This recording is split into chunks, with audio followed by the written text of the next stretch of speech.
কি গো, কি হলো তোমার? এখনো যে পড়ে পড়ে ঘুমাচ্ছ? সেই কখন বেলা হয়েছে, তাড়াতাড়ি ওঠো। আজ কত জায়গায় যেতে হবে সে খেয়াল আছে তোমার? আহা, কি সুন্দর একটা স্বপ্ন দেখতেছিলাম, দিলা তো স্বপ্নটা নষ্ট কইরা। আর একটু স্বপ্ন দেখলে কি হইতো কওতো? আর একটু পরেও তো জাগাইতে পারতা। ইস রে, ঘরে খাবার নেই আর উনি ঘুমিয়ে ঘুমিয়ে স্বপ্ন দেখছেন। তাই এই স্বপ্ন দেখলে কি দিন যাবে? স্বপ্ন দেখতে দোষ কিসের? ধনী গরি সবাই তো স্বপ্ন দেখে, তার লেগে আমিও স্বপ্ন দেখতাছি। ঠিক আছে, তুমি ঘুমিয়ে ঘুমিয়ে স্বপ্ন দেখো আর আমি সাপ খেলা দেখাতে বের হয়ে যাই। আরে জোস না, দাঁড়াও, আমিও তো যামু।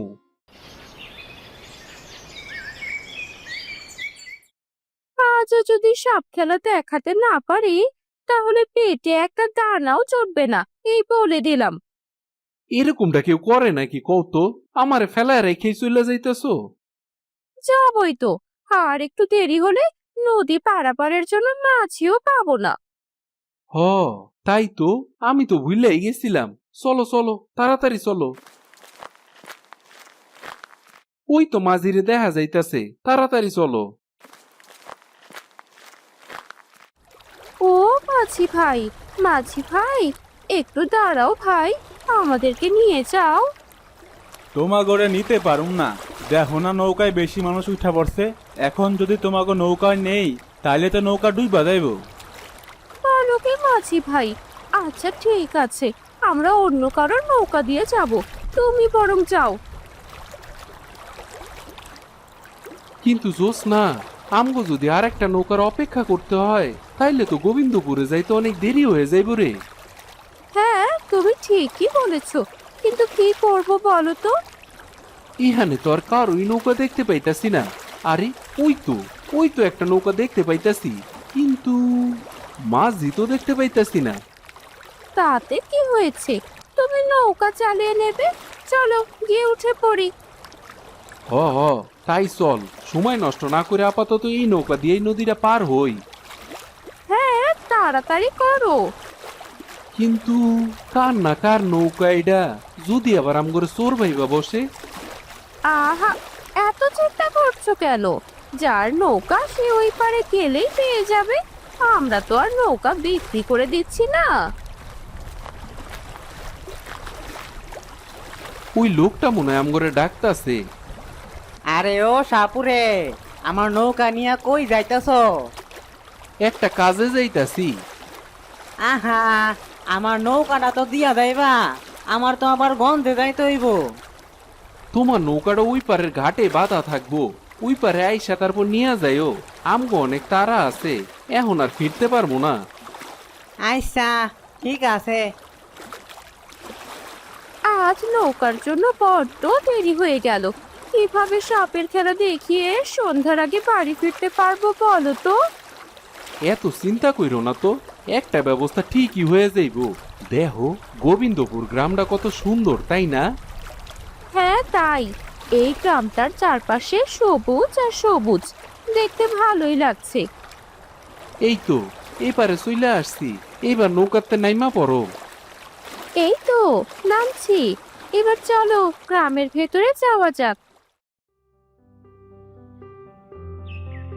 সাপ খেলা দেখবা গো, সাপ খেলা, সাপ খেলা দেখবা গো, সাপ খেলা। একবার দেখলে বারবার দেখতে মন চাইবো। সাপ খেলা দেখবা গো, সাপ খেলা। সাপের খেলা দেখে যাও গো, সাপের খেলা। সাপুরে আর বেদিনী জ্যোৎস্না সাপের খেলা দেখানোর জন্য গোবিন্দপুর গ্রামে আসে। সেখানে তেমন কোনো মানুষ দেখতে পায় না। তারপর তারা বাড়ি বাড়ি সাপের খেলা দেখানোর কথা চিন্তা করে। কাউকে তেমন দেখছি না, চলো এবার আমরা বাড়ি বাড়ি গিয়ে সাপের খেলা দেখাই। হ, তাই চলো। এই তো, এই বাড়িতেই চলো যাই। কিন্তু এই বাড়িতে অনেক লোক দেখছি, কি হয়েছে এখানে? আরে, তাই তো দেখতাছি। ও ভাই, এখানে কি হইছে? এত লোকজন কেন এই জায়গায়? এই বাড়িতে একটা সাপ ঢুকছে, সবাই সাপের এই খুঁজতাছে। এর লেগেই তো এত লোকজনের ভিড়। ও তাই নাকি? তা কোন সাপুরে কি আনা হইছে? না, কোনো সাপুরে আনা হয় নাই, এক ওজারে আনা হয়েছিল, কিন্তু ওই বেটা সাপের সবল খেয়ে আর আসে না, তাই এখন আর কেউই নাই। সাপ এখনো ঘরের ভিতরেই আছে। ও মা, কি সাংঘাতিক ব্যাপার! সাপুরের কাজ কি ওজা দিয়া হয় নাকি? দেখি আমি একটু চেষ্টা করে সাপটারে ধরতে পারি কিনা। আপনি কি সাপুরে নাকি? আপনি সাপ ধরবেন কেমনে? আমারে দেখে আপনার কি মনে হয়? হাতে বিন আছে, মাথায় গামছাও আছে, গলায় কালো দাগাও আছে, তাইলে কি আমি সাপুরে না? ও, এইবার বুঝছি, আপনি তো তাইলে সাপুরেই। তাইলে এই বাড়িতে একটু সাপটা খুঁজা বাইর করে দেন, এতে আমগো অনেক উপকার হইব। দিতে পারি, তবে বিনিময়ে কি পাবো আমরা? বিনিময়ে আপনার চাল ডাল আর 2টা পয়সা দিয়া দিমুনে। আচ্ছা ঠিক আছে, এখনই সাপ বাইর করে দিতেছি। সাপ কোন ধরনের তাকে জিজ্ঞেস করে নিয়েছো তুমি? সে আমি সাপ ধরার সময় দেখে নি মনে, তুমি কোনো চিন্তা করো না তো। আজ আর সাপের খেলা দেখাইতে অন্য কোথাও যাইতে হইব না। এই সাপ ঘরেতে বাইর করে দিলেই বাজি মাত হয়ে যাইব আমগো। বাজি মাত না চাই, সাবধানে সাপকে ধরো, আর সাপের ছোবল খেও না যেন। আচ্ছা ঠিক আছে ঠিক আছে, সাবধানে যাইতাছি।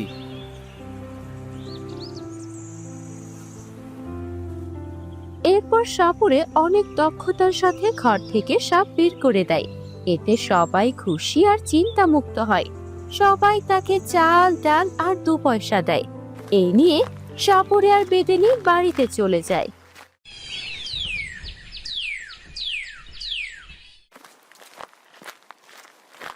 কি গো, কি হইছে তোমার? সেই কহনতে দেখতাছি তুমি আমার লগে কোনো কথাই কইতাছো না। কি হইছে কও তো? কি আর হবে, সবই আমার পোড়া কপালের দোষ। তা না হলে কি আর কেউ 2 পয়সা পেয়ে ঠ্যাং ঠ্যাং করে বাড়ি চলে আসে? ও এই কথা, আমি ভাবছি কি নাকি। আচ্ছা শোনো, আজ যা পাইছি তা তো আজকের দিনটা চইলেই যাইবো, তাই আর অন্য কোথাও যাই নাই। আর 2 পয়সা হলে আজ মাছ ভাত খেতে পারতাম। তোমার জন্য আজ খাওয়া হলো না। কতদিন খাই না বলো তো? আচ্ছা কালকে না হয় আমরা মাংস ভাত খামুনে, আর মাছ ভাত অন্য আর একদিন খামু। সত্যি বলছো তো? কালকে অনেক বেশি বেশি করে খেলা দেখামু, আর বাড়িতে বাড়িতে গিয়ে সাপ তাড়ামু, ঠিক আছে? হ্যাঁ ঠিক আছে, এবার চলো খেয়ে নি। আজ খিচুড়ি রান্না করেছি, সাথে ডিম ভাজি। ডিম কই পাইলা? ওই তো 2 পয়সা দিয়ে 4টে ডিম কিনেছি, আজ 2টো রান্না করেছি। কাল আবার বাকি 2টো ডিম রান্না করব। ভালাই করছো, এবার ঘুমায়া পড়ো তো, অনেক রাইত হয়ে গেছে, সকালে আবার তাড়াতাড়ি উঠতে হইব। পরদিন সকালে, কি গো হলো তোমার? তাড়াতাড়ি চলো, দেরি হয়ে যাচ্ছে। হ তাই করতাছি, ভাবতাছি নদীর ওই পারে একটা বাড়ি কইরা থাকমু। এত টাকা পাবে কোথায়? আর জমিদার বাবুর অনুমতি নিতে হবে, নইলে ওই পারের গ্রামে থাকা যাবে না। হ তাই করতে হইব, এই পারে তো তেমন একটা সাপ নাই, আর তারপর আবার খেলা দেখাইতে ওই পারেই যাইতে হয়, তাই আর এই পারে থেকে লাভ কি? ওই পারে একটা বাড়ি করে ফেললেই তো ভালো হইব। তুমি ঠিক কথাই বলেছো। চলো আগে জমিদার বাবুর কাছে যাই। এরপর বেদিনী জোৎস্না আর সাপুরে জমিদার বাবুর কাছে যায়। কি ব্যাপার, তোরা আমাদের গ্রামে কি করছিস? ইয়ে জমিদার বাবু, আমরা খুব নগণ্য মানুষ, এই পারে আইছি শুধুমাত্র জীবিকার তাগিদে, একটু যদি দয়া করেন জমিদার বাবু। না না, এই নিচু জাতের কোনো জায়গা নেই আমার গ্রামে, চলে যা এখান থেকে। কিন্তু কারো বাড়িতে সাপ তাড়াইতে হইলে তো আম গড়েই ডাকেন, তখন কি করে আমো জমিদার বাবু কোন তো? সাপ তাড়ানো তেমন একটা কঠিন কাজ না, ওসব নিয়ে তোদের চিন্তা করতে হবে না, তোরা থাকলে আমাদের সমাজটা নষ্ট হয়ে যাবে। জমিদার বাবু, ছোট মুখে একটা কথা বলি, আমাদের কারণে যদি সমাজ নষ্ট হয় তাহলে কি আমরা মানুষ নই? হ্যাঁ একদম খাঁটি কথা বলেছেন আপনি, সবার আগে মানুষ সত্য, তাহার উপর নাই। কি ব্যাপার রাকেশ, তুমি এখানে কি করছো? বাবা তারা তো ভুল কিছু বলেনি, তুমি এই গ্রামের প্রধান, তুমি মানুষের দুঃখ কষ্ট দেখবে, কিন্তু এখন তাদেরকে এই গ্রামে থাকতে দিচ্ছ না, কিন্তু কেন? তোমাকে এসব নিয়ে চিন্তা করতে হবে না। এই গ্রামে কোনো সাপুরে আর বেদেনি থাকতে পারবে না। এরা লোক ঠকিয়ে ব্যবসা করে। না না জমিদার বাবু, এটা আপনার ভুল ধারণা, আমরা এমন লোক না। আচ্ছা, আপনারা বাবার কথায় কোনো মন খারাপ করবেন না, আমি জমিদারের ছেলে হয়ে বলছি, আপনারা এই গ্রামেই থাকবেন, কোনো সমস্যা হবে না। রাকেশ, কাজটা কিন্তু তুমি মোটেও ভালো করলে না। তোমাকে এর মূল্য ঠিকই দিতে হবে।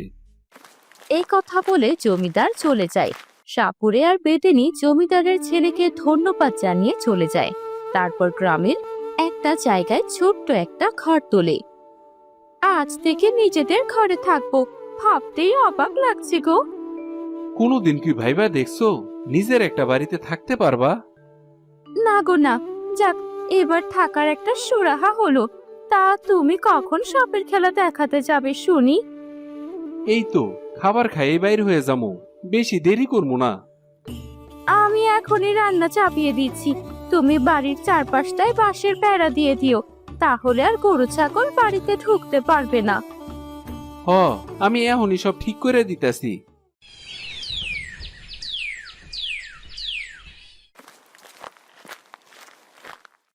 আরে বা, আপনাদের ঘরটা তো বেশ সুন্দর হয়েছে, বিনা অনুমতিতেই আপনাদের বাড়িতে চলে আসলাম। না না, ওইভাবে কেন কইতাছেন? আসলে আপনি আমগো যে উপকার করছেন তার ঋণ কোনোদিনই শোধ করতে পারবো না আমরা। না না, এভাবে বলবেন না, আমি শুধু আমার দায়িত্ব পালন করেছি মাত্র। কথাবার্তার মাঝেই রাকেশ আর সাপুরে বাড়ির চারপাশে বাঁশের বেড়া দিয়ে দেয়। তারপর তারা সকালের খাবার একসাথে খেয়ে কাজে বেরিয়ে পড়ে। এইভাবে ধীরে ধীরে রাকেশের সাথে সাপুরে আর বেদিনীর সম্পর্ক নিবিড় হতে থাকে।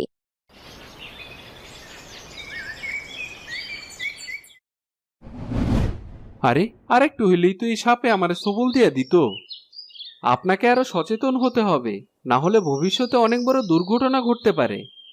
না না, বাপ দাদার কাজ আমি নিজেই আয়ত্ত করছি, ওইসব বিষধর সাপ আমার কিছুই করতে পারবো না। এই বিষাক্ত সাপ নিয়ে আত্মবিশ্বাসী দেখাচ্ছেন, এতে করে আপনারই ক্ষতি হবে। সব কাজই করতে গেলে সাহসের দরকার আছে, সাহস যার যত বেশি, জীবনে অর্জনও সে বেশি করতে পারে।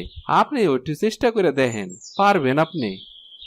আচ্ছা ঠিক আছে, আমিও চেষ্টা করে দেখব সাপ ধরতে আর খেলা দেখাতে পারি কিনা। সাপুরে চাচা, একটু এদিকে আসো তো। কি ব্যাপার, কি হইছে? সাপুরে চাচা, তোমার ঝোলা থেকে সাপ বের করে একটু খেলা দেখাও তো।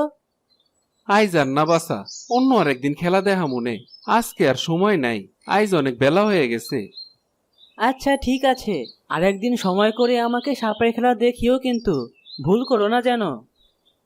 আচ্ছা ঠিক আছে। আচ্ছা সাপুরে ভাই, আমি তাহলে এখন আসি, কেমন? আচ্ছা ঠিক আছে, কাল আবার আইসো কিন্তু। হ্যাঁ হ্যাঁ, আমি তো আসবই। এরপর সাপুরে বাজারে যায়, কিছু সদাইপাতি কিনে বাড়িতে চলে যায়। এই লও, ধরো, দেখো তো বাজার সব ঠিক আছে কিনা। হ্যাঁ সব ঠিক আছে। কি গো, তোমাকে দেখে এমন লাগছে কেন? কি হয়েছে তোমার? শরীর খারাপ লাগছে নাকি? না গো, ওই আর কি একটু শরীরটা খারাপ লাগতাছে, তেমন কিছু না। কই দেখি, তোমার গায়ে তো অনেক জ্বর এসেছে গো। আরে কিছু না কইলাম তো, সামান্য জ্বর আইছে, এমনিতে সেরা যাইবো, তুমি কোনো চিন্তা করো না। তোমার শরীর খারাপ নিয়ে অবহেলা করাটা আর গেল না। আচ্ছা, আমি তোমাকে খাবার দিচ্ছি, খেয়ে নাও, তাহলে শরীরটা একটু ভালো লাগবে। আচ্ছা ঠিক আছে। পরদিন সকালে রাকেশের সাথে একজন লোক আসে। সাপুরে ভাই, ও সাপুরে ভাই, ঘুম থেকে উঠেছো নাকি? আরে রাকেশ ভাই যে, তাই এত সকাল সকাল কোনো সমস্যা হয়েছে নাকি? না, তেমন কোনো সমস্যা নেই, এই লোকটার বাড়িতে বিরাট একটা সমস্যা চলছে। কি সমস্যা ভাই আপনার বাড়িতে? আমগো বাড়িতে বিষাক্ত একটা কোবরা সাপ আছে। ওই সাপটারে কোনোভাবেই ধরতে পারতাছি না। এখন আমরা ওই বাড়িতেও থাকতে পারতাছি না, ওটা জ্বালায়। বলেন কি? আচ্ছা চলুন আপনার বাড়িতে, দেখি কি করা যায়। তুমি কেন যাইবা? আমি যাইতাছি। বাড়িতে সাপ তাড়ামো আমি। তোমারে যদি সাপে কামড় দেয় তখন কি হইব? একবার কি চিন্তা করছো? আমার কথা রাখো তো, তুমি এখনো অসুস্থ, তোমার সেখানে যাওয়াটা ঠিক হবে না। হ্যাঁ সাপুরে ভাই, জ্যোৎস্না একদম ঠিক কথা বলছে। তোমার শরীর তো তেমন একটা ভালো না, এখন বের না হলেই ভালো। না না, এইসব আমার করার অভ্যাস আছে। আমি ঠিকই সাপ তাড়াইতে পারমু। রাকেশ, চলো দেখি আমার লগে, আজকে একটু আমার সাহায্য করবা। আমি চেষ্টা করব সাপুরে ভাই। হ চলেন আপনারা। লোকটি সাপুরে আর রাকেশকে নিয়ে বাড়িতে যায়। সেখানে গিয়ে দেখে অনেকগুলো কোবরা সাপ। এই সাপগুলোকে ধরতে ধরতে একটা কোবরা সাপ সাপুরেকে কামড় বসিয়ে দিল। ইস, সবলটা বসাই দিল। রাকেশ, আমারে ধরো, আমি জ্ঞান হারায় ফেলতাছি। কথা দাও, আমার বউরে তুমি দেখে রাখবা। হ্যাঁ দেখে রাখবো, কিন্তু কি হয়েছে? এমন কেন করছো? হায় হায়, এ কি? সাপুরে ভাইকে তো সাপে কামড় দিয়েছে। রাকেশের কথায় সবাই এগিয়ে আসে। সবাই সাপুরেকে নিয়ে বাড়িতে গেল। হায় হায়, এ কি সর্বনাশ হলো রে আমার! কি করে হলো এই অবস্থা? একটা সাপই ধরা বাকি ছিল, আর সেই সাপটা ধরতে গিয়েই এই অবস্থা হলো। এখন আমার কি হবে? আমার তো কেউ রইলো না। আমি কিভাবে চলবো? মনে হচ্ছে আমার মাথায় এখন আকাশ ভেঙে পড়বে। আপনি কিছু না মনে করলে আমি একটা কথা বলতে চাই। কি কথা? আমি তোমার ভরণ পোষণের দায়িত্ব নিতে চাই।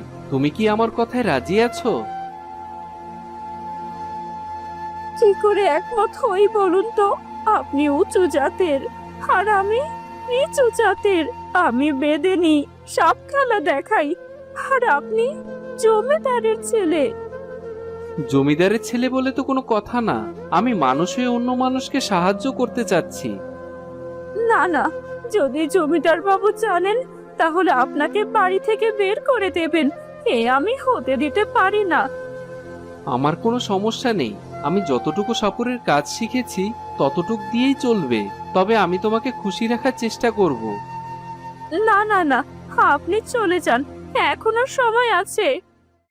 এমন সময় জমিদার বাবু খবর পেয়ে সাপুরের বাড়িতে আসে। একদম ঠিক হয়েছে, যেমন কাজ তেমন সাজা পেয়েছে। রাকেশ, বাড়িতে চলো।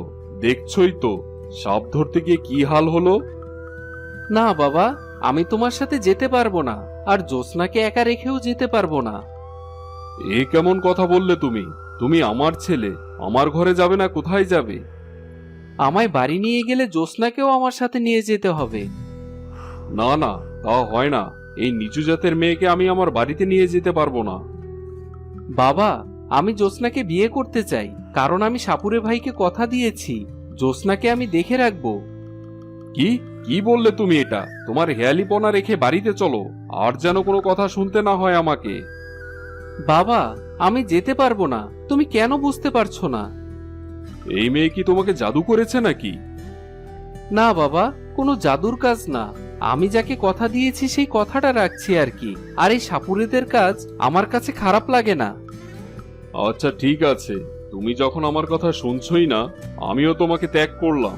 জমিদারের ছেলে হয়ে এখন তোমার সাপুরের দিন কাটাতে ইচ্ছে করছে না? ঠিক আছে বাবা, আমি যদি সাপুরে হয়ে দিন কাটাতে পারি তাতে আমার কোনো কষ্ট থাকবে না। আর আমাকে ভুল বুঝো না, মাফ করে দিও আমাকে। এই কথা শোনার পর জমিদার বাবু চলে যায়। আর রাকেশ জ্যোৎস্না নতুন জীবন শুরু করে। চলো আমরা এই গ্রাম ছেড়ে অন্য কোনো গ্রামে চলে যাই। এখানে আমার বাবা আছে, তাই আমি এই গ্রামে থাকতে চাই না। তোমার যা ভালো মনে হয় তাই করো। তবে আজ যদি সাপের খেলা দেখানো না হয় তবে পেটে খাবার জুটবে না। তাহলে চলো এই গ্রাম ছেড়ে অন্য গ্রামে, সেখানে থাকার একটা ব্যবস্থা ঠিকই হয়ে যাবে। হ্যাঁ, তাই চলো। সাপ খেলা দেখবা গো, সাপ খেলা। সাপ খেলা দেখবা গো, সাপ খেলা। নানান ধরনের সাপের খেলা আছে, দেখবা নাকি সাপের খেলা? একবার দেখলে বারবার দেখতে মন চাইবো। সাপ খেলা দেখবা গো, সাপ খেলা। ছোট বড় সবার পছন্দের খেলা সাপ খেলা। দেখে যাও দেখে যাও, ও ভাই সাপের খেলা দেখে যাও। এইভাবেই জমিদারের ছেলে সাপুরে হয়ে অন্য কোনো গ্রামে যায় সাপের খেলা দেখাতে আর নতুন জীবন শুরু করতে।